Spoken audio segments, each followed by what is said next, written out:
I'm a Muslim, but I'm not a practicing Muslim. So I've got bad news.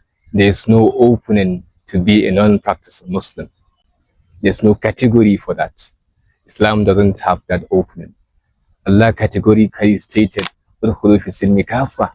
enter the religion completely, not when it is convenient for you or when you have the time for it, or you think it's an identity saying that, well, my parents are Muslim, so therefore I'm Muslim. You don't inherit Islam. It is a way of life. It is a methodology, a choice you make. And Allah states, وَمِنَ النَّاسِ مَنْ يَعْبُدُ اللَّهَ عَلَى حَرْفٍ. There are people who worship Allah standing on the fence. They are always standing on the fence, saying wherever there's greener pasture, wherever Islam suits them.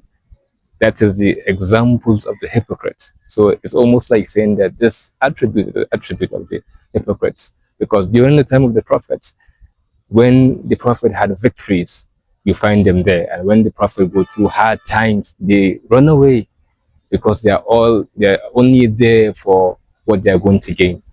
So what I'm trying to say is, don't say you are a practicing Muslim as an excuse or something you hide behind, but you are a Muslim, and that is it, because that is the question you're going to be asked on the day of, when you die in the grave.